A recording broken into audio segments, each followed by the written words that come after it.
How valuable can a 1977 quarter be?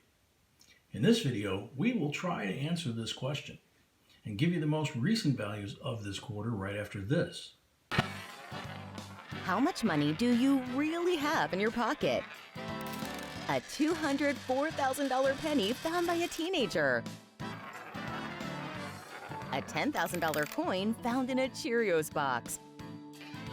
And an $18,000 penny found by one of our viewers. Got coins? JB Coins Inc. on YouTube. Daily videos and free giveaways. Join us today. Hey YouTubers, this is J and B from JB Coins.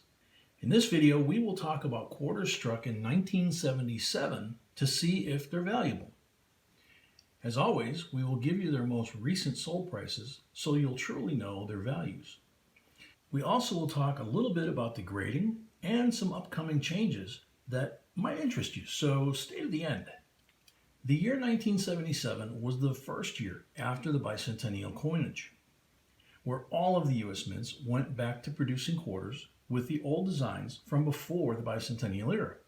In 1975 and 1976, the Philadelphia, Denver, and San Francisco mints were striking bicentennial quarters with a different design, as you can see in this picture, to celebrate the 200th anniversary of the signing of the Declaration of Independence.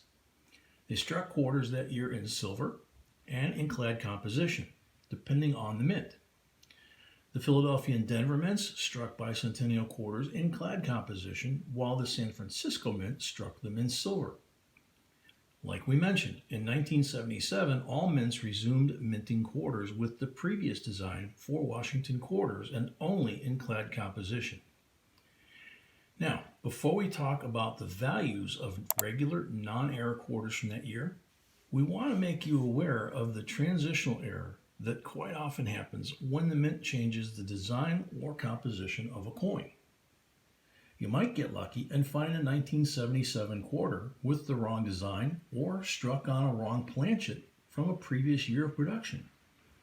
So always pay attention to coins from transitional years and always check both sides of the coin and weigh them. Just to give you a heads up, the regular clad quarter should weigh 5.67 grams. Anything other than that, you should consider checking out. We also have a video from 3 years ago about a very special, one and only 1977D transitional error quarter. 3 years later, it's still the only one known to exist. But as we always say, if there's one, there's probably more. Just not everyone's paying attention to the newer quarters. Definitely check this video. We will link it at the end of this one. If you like this topic or any topic related to coins and currency, please consider subscribing, leave a like, and share this video. It helps us create more content for you, and we greatly appreciate all of you. Now, going back to our video. In 1977, the quarters were struck at the Philadelphia, Denver, and San Francisco mints. They were struck in clad composition. To be specific, in 75% copper and 25% nickel over a pure copper center. There was no production of silver quarters that year, which doesn't mean you can't find one struck in error on a silver planchet. The 1977 quarters minted at the Philadelphia Mint will not have any mint mark that year, and the Philadelphia Mint struck over 460 million quarters, a very large number, so nothing special about that. Now, let's look at their values. Surprisingly, in low mint state grades, they're worth more than a quarter. In MS65 grade, which is a grade you can find in your change, it's worth around 10 bucks. In MS67, it's worth around 100. In the highest grade known for this coin, MS68, it's worth around 2,000, depending of course on the buyer, because any coin is only worth what a particular buyer is willing to pay that day. This coin, for example, is the latest sale, and it sold at auction for $1,500. It's definitely a nice profit for a quarter. However, the MS68 grade is a high grade. Now, the grading scale for mint state coins starts at 60 and goes to 70, at least for now. This grading system is called the 70-point Sheldon grading system.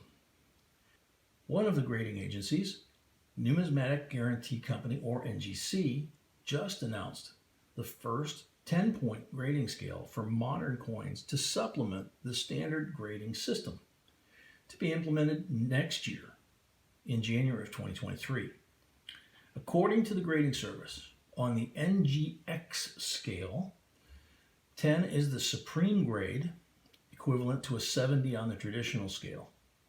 We don't know how we feel about it. What are your thoughts? Please share them with us below this video. We truly don't know what to think about it. The Denver Mint struck 256 million quarters that year, a much lower number, especially when comparing it to the Philadelphia Mint. The Denver quarter will bear a D mint mark, and this mint struck quarters in a very similar quality to the quarters minted at the Philadelphia Mint, which is very surprising since the Denver Mint usually strikes coins in a much better condition than Philadelphia does. But remember that the price of any coin not only depends on its condition, but also its population. In MS65 grade, they are worth around $10. In MS67 grade, this 1977 D quarter sold at Heritage Auctions for $115. Only one 1977 D quarter is known to exist in MS68 grade, but since it never got sold, we don't know its true value. Definitely check your 77 quarters to see if you have any in good condition. But before you decide to send it out for grading, make sure it's worth it. Grading with any grading company costs money. And before we share with you a very cool and amazing error, we will give you the value of the proof quarters struck at the San Francisco Mint. These quarters will bear an S mint mark and have a distinguishing shiny finish. They are also struck and handled almost always with much better care. In proof 67 grade, which is a low grade for proof coins, it's worth on average about $7. In proof 68, about $15. In proof 70 DCAM, the highest grade for a proof coin, it's worth on average about $65. Now this quarter is the latest sale, and it sold at the David Lawrence auction for $75. So as you can see, the proof coins are also bringing some nice premiums. You won't find them, unlike regular struck Philadelphia and Denver coins, for example, in circulation. Or if you do, you're most likely going to be in very worn condition. The best option is to buy 1977 proof sets and look for a nice specimen. And now about the errors. We didn't find many errors on 1977 quarters, but the one we found sold for nice money, like this very impressive one. It is a 1977 quarter struck in error on a Lincoln cent planchet. It received a low mint state grade and it sold at Heritage Auctions for $1,150. If you watch our videos, you should know by now that most of the errors are being found in circulation, or in other words, in someone's change. So always check your change. And if you would like to find out more about another magnificent and one-of-a-kind error, please watch our video linked in the upper corner of this one. So what do you think? Do you think 1977 quarters are worth money? Let us know in the comment section below. We'd love to hear from you. So we hope you liked this video and found it helpful. And if you did, please like, share, and subscribe so we can create more videos for you. Thank you for watching, and see you in the next video.